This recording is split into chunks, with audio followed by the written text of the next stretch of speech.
therapy delivery. Oh, thank God it came. Better than your uncle's ambulance. Well, it came cold. What? I think there's something wrong with me. I'm seeing double. Oh, I Nah, get you're it. not seeing double. You're just in the head. Oh, thank God. I'm such a big fan. Wait, now what? I am. Gosh, the gamer cries. my There's no goodness. passion in the video game industry these days. Unlike back then, all they do now is re-release the same game over and over again. Jeez. Let's talk. How do we increase our profits?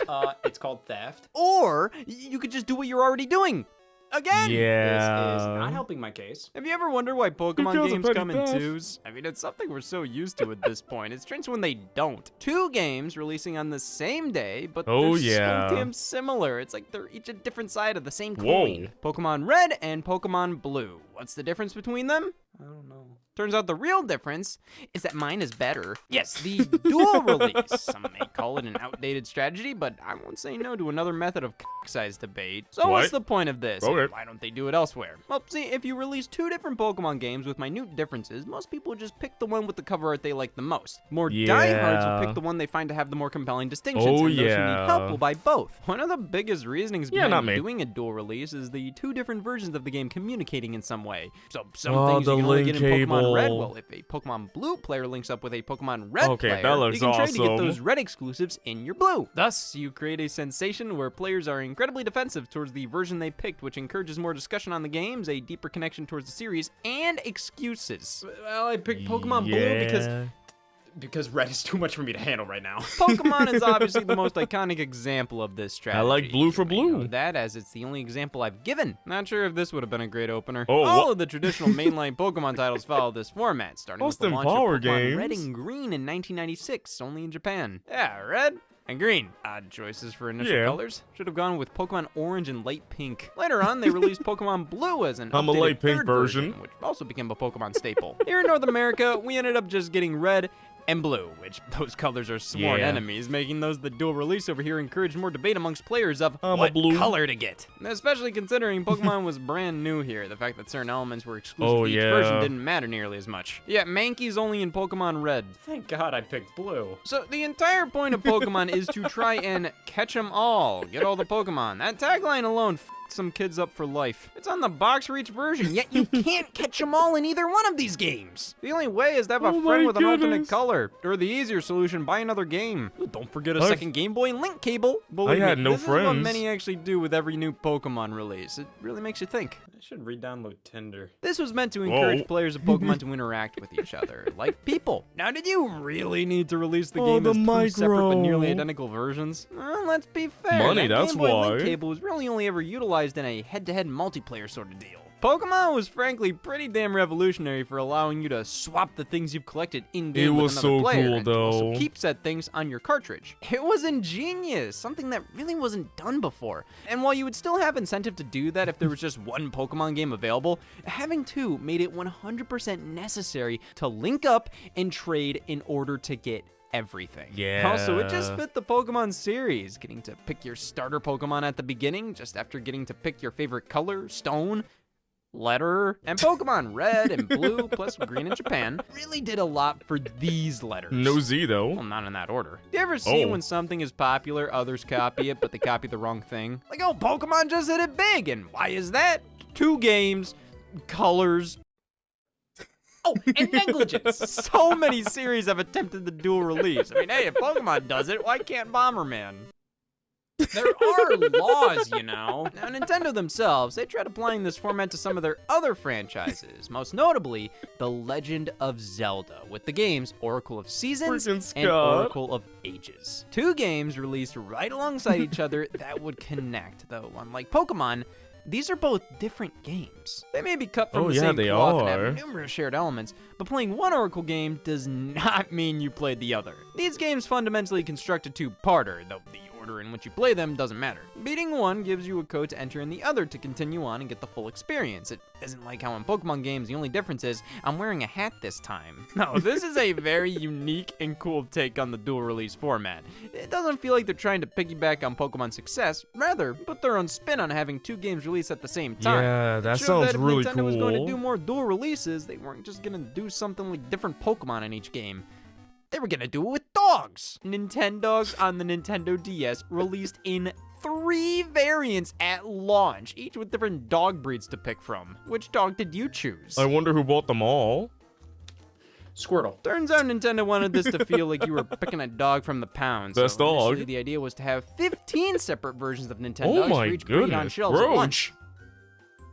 I just saw Thankfully, Roach. they narrowed it down to 3, with each variant just having different types of dogs Best at the dog, I start, with all guess? the others from the separate versions unlockable later on, so there's really no need to buy all editions. And yet, here we are. Where? How? Nintendo's He's got Best all of 'em. Friends would launch later on that featured the most popular breeds available at the start, with, just like the others, the rest of them unlockable later, like the pugs. So it's fundamentally a Nintendo's greatest hits that just gets worse as it goes on. What is he? Oh my. I don't like the pugs. Then Nintendo's Dalmatian and Friends release. Same deal as before. Dang. You know, for a game with no necessary addition to have That 5 broke versions, so this game has easily. 5 versions. And they did it all again with Nintendogs plus cats on the Nintendo 3DS. Boy, Though they Poodle. launched that with 3 and kept it to that number. Oh, the I assume Bulldog, Nintendogs though. on the DS got so many additions due to the sheer popularity of it all, and on the 3DS, Dang.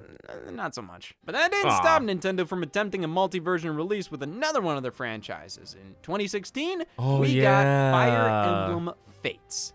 Plural. 2 games. Fates Birthright Fatesies? and Fates Conquest. The gimmick of this game's story is that you're blood related to one family while having being raised by another, and these 2 families are at war with each other, so you have to decide who you fight alongside. A great concept for a story, no doubt, but I feel like they kind of squander that potential by releasing the game in this way. Your choice as to who to fight with is made via purchasing one game over another. Birthright is siding with the family you were born with, Conquest the family that raised you. So you expect me to make this decision without actually playing the game or knowing the characters? Wouldn't it make more sense to just make this a standard Fire Emblem game, and a few hours in, after the story kicks off and you get to know everybody, that's when you have to make your decision? A decision that's supposed to be this Yeah. impactful moment you personally feel passionate about? A decision that the entire game's concept is based around? And you expect me to make it in a Target? Plus, both games are basically the exact same for the first few chapters until the player character makes their decision on who they side with a few hours in, which just emphasizes to me how this would feel so much better as the decision made in Yeah, I game, wonder rather how than in the that was for store. Not to newcomers. say there isn't enough content in both Birthright and Conquest to warrant them being separate releases. I'm sure for fans it makes a lot of Full sense, games but in for their own right, with newcomers, different stories and scenarios. must be crazy. But in my opinion, they're only full games in their own right from like a checklist perspective. Like, oh, 30 hours each, unique plot lines, different scenarios, but you don't really get the same experience just playing one side of the story here. So like, yeah, it's not like this isn't a full game's worth of content,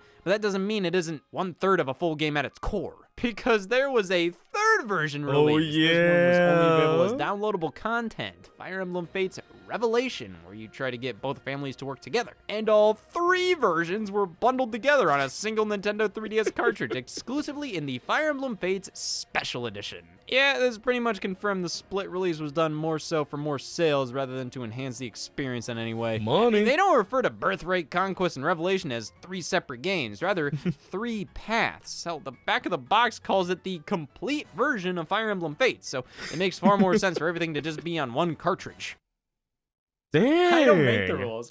I just enable them. For the most part, though, Nintendo keeps this release strategy They sell for exclusive that to Pokemon much? because, frankly, it's the Dang. only one that's really been proven to work. Hell, they even tried it with spin-offs. Pokemon Mystery Oh, Dungeon used to be a dual yeah. release, with the first entry having one on the Game Boy Advance and the other on the Nintendo The OG DS. Mystery Red Rescue Dungeon. Team and Blue Rescue Team. You know, it's kind of cool how the box arts connect this way, but by themselves, like, Yeah, what's they're selling you on this? cool. Oh man, I always wanted Squirtle to look down. Most of the differences come down to Blue Rescue Team being on the DS, not how these games were designed around being separate releases. Touchscreen support, utilizing the dual screens, the DS screen aspect ratio is different, the music and graphics can be slightly different, and there are exclusive Pokemon to each version that you can unlock in the other version with a password. Why really? are these 2 separate games? It is pretty interesting how they're on separate handhelds, but that also makes it harder for them to interact with each other. I wonder Connecting how 2 Game Boy development for Advances that couldn't be was. simpler. Same with 2 Nintendo DSs. I don't even know how to They released on the same somebody, day, let right? alone make this work. So, Red Oh. Rescue Team players can connect to other Red Rescue Team players.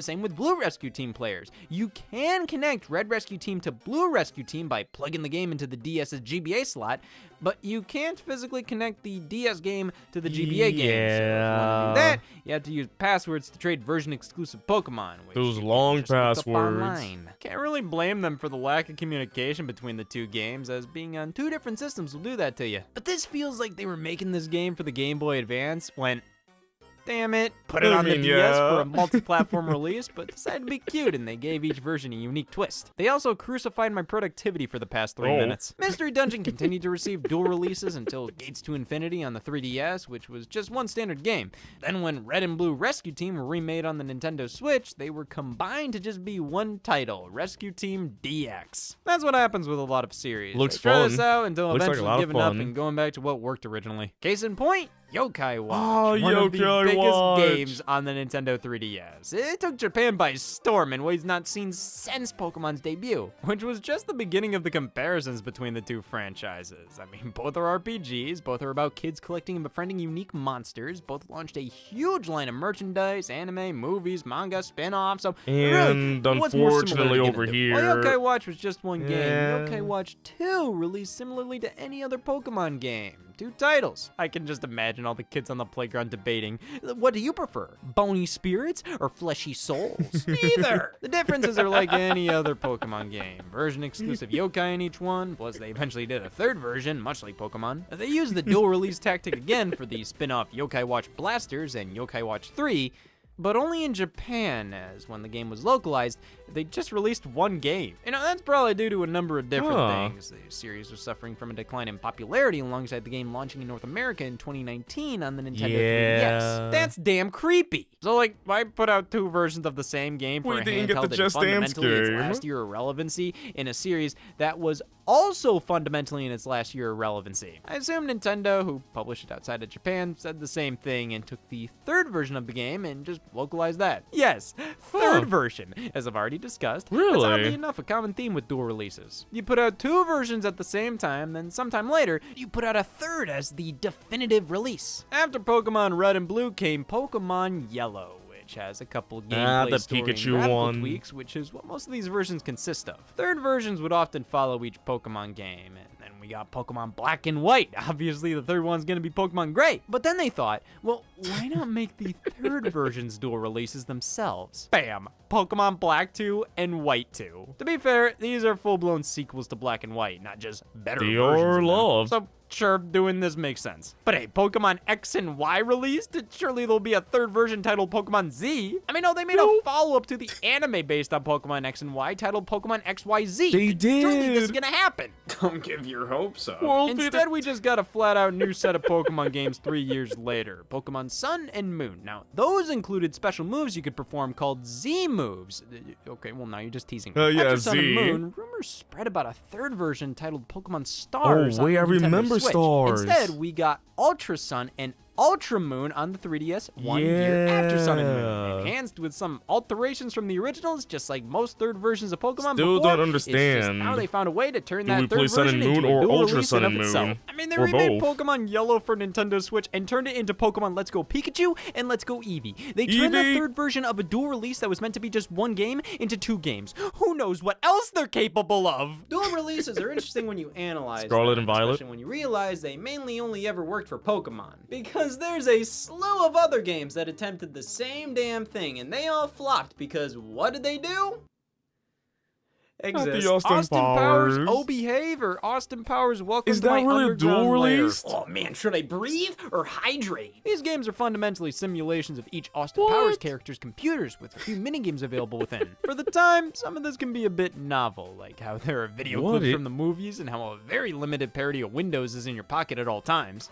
What the? After you make room. But when it yeah. comes down to the gameplay, it's just mini-games that are only slightly different across both titles. Like, have you ever dreamed of what the extreme differences would be like between Austin Powers and Dr. Evil playing rock, paper, scissors? I am so sorry. What, Othello? Pac-Man? The only game that's different across both titles is the final one. In Oh Behave, you get a platformer, and in Underground Lair, you get a reskin of another Game Boy Color game by the same Wait, developer. excuse Evel me? Knievel. Looking on the back of the boxes, 4 of them? They were planning 4 of these games? Who else would they have based them on? This fucking guy? Everything about this feels forced. No. feel like they only had 3 months to make an Austin Powers game, and they wanted to do a multi-game release at the height of Pokemon's success because as much as I liked Machop, I always wished he was Dr. Evil instead. Doing a new release not only shows the intention by the publisher to just ride the coattails of another game series success without riding the right coattails, but doing a minigame collection like this shows they wanted to make money and fast. You can't tell me this wasn't done because it wasn't the easiest way to get a game out. Case in point, Crash Purple and Spyro Orange for the Game Boy Advance. I don't remember these. Crash Bandicoot and I Spyro, don't remember where these this at is a all. Crash game with Spyro's main antagonist as the enemy, and this is a Spyro game with Crash's main antagonist as the enemy? And Fungus? Honestly, that's a really cool idea and a great concept and reason behind making this a dual release. So why does this still elicit fear? This is a minigame collection disguised as a platformer. You run and jump around these levels where your goal is to find portals to play the minigames. That's all this damn thing is, just a bunch of random minigames stitched together through basic-ass 2D platforming hub worlds because, guess what? That's easier and quicker to produce than actual platforming levels. So instead of making a legitimately gripping and awesome crossover between two legendary franchises that have always been close to each other ever since their debut on the PlayStation, we got games created just to have appealing box art for toddlers. What the heck is I this? picked Spyro Orange. Why? Because why did you pick that? Bomberman delved into this Whoa. release strategy with the Bomberman Max games. One you play as Bomberman, the other you play as Max. Who the hell would pick that one? Want to play a Bomberman game? Yeah, on one condition. I don't want to play Bomberman. But the character that dove headfirst into this shtick was Mega Man with the Battle Network series. I mean, the first 2 games here, no problem. The Standard Battle as Network titles. Then series. starting with Battle Network 3. Can't wait for wow, Legacy it's almost like Collection. there's 8 games. Close. 9. Like, my lord, this was a lot. Even without the dual releases. 6 games on one console? It was Yeah, great. but still. Then Battle Network was followed by the Star Force series, and that consisted of 3 games spread across 7 in total. Now, of course, considering these all to be separate games is hyperbolizing things a bit, I do agree. Except when Capcom puts all the Battle Network games in a collection, they say all 10 Battle Network games and count the dual releases as individual games. Man, I'd love to talk about the differences between each of the Battle Networks here, but after researching it, as somebody who's never experienced this series past the first entry, this is all gibberish to me so far. Oh. That's the problem. How is there not an immediate official resource on what's different in all these games most of the time? How do you expect me to pick between them? Thankfully, some games make it pretty easy. The game Nier released here in North America as just that. Nier. But in Japan, it launched as Nier Gestalt on Xbox 360 and Nier Replicant on PlayStation 3. The idea was that both consoles got basically the same game, but with different playable protagonists, with Replicant having a younger Never character got and to Gestalt play having Nier. an older one. Other than that, they're basically the same game. So while I think it's a creative release, But it's the kinda Nier I'm pointless, thinking of is especially for considering they 2D. released on different platforms. I've heard that's still those pretty are cool, good. but most people only have one console or the other. And in Japan, most people only have one console or dear God, anything but an Xbox 360. So the element of the dual release being choosing Rip which to version you want Xbox. isn't as prevalent here as most people just get whatever released on the console they own. When it came to North America, they just brought over Gestalt and released that on PS3 as well, though Replicant did finally make its way over here in the form of a remaster for PS4 and Xbox One, and they still find a way to confuse the hell that's out of the me. one, I Doesn't take much think. though. You know, the whole Nier situation think. reminds me of something. Oh no, no, no, no, no, The no. Zelda CDI games, Not Link those the Faces of games. Evil and Zelda Wand of Gamelon, are dual releases. Some of the earliest, to be exact. Back in 1993, these launched My on the boy. same day and share gameplay mechanics, presentation, the works. Which one would you pick? That one. Outside of Pokemon, it seems that dual releases have died down considerably, and for good reason. Jeez. Because why? This always felt like it was done for marketing and monetary purposes rather than to enhance the gameplay, because in the end, I feel like most of these launch strategies ended up blowing up in these companies' faces. But hey, we're starting to stray further and further from the traditional Pokemon format, because there are so many more forms these games can take.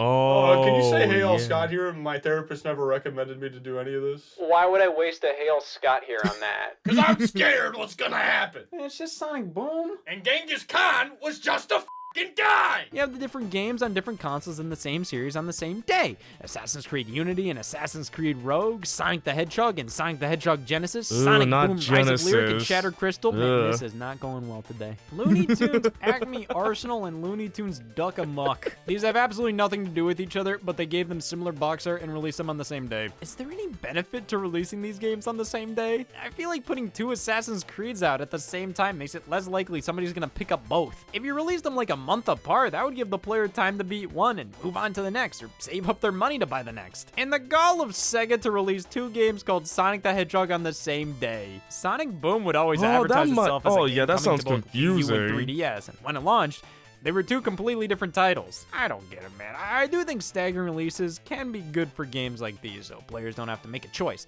But since these games are each on different platforms, they may be done so those with the handheld or the last generation systems don't feel left out on the big new game's release date. Oh, thank God. But when they put out 2 volumes of a game that should just be 1 full one on the same day, like, But I heard the Wii U one is Flashback super Classics Volume 1 busted. and 2 on PS4 released on the same day. Don't even try to defend that. You couldn't put everything in one package? The same with Mega Man X Legacy Collection. Like, come on, guys. You just overcomplicate this stuff. In some ways, this is more complicated than the traditional Pokemon like dual Battle release. Network is Or doing with the same that, thing it's not as much too. about having to buy 2 games to get the full experience. It's just about making the choice yourself. Either way, I'm in hell. Yeah, all those dual releases, freaking crazy.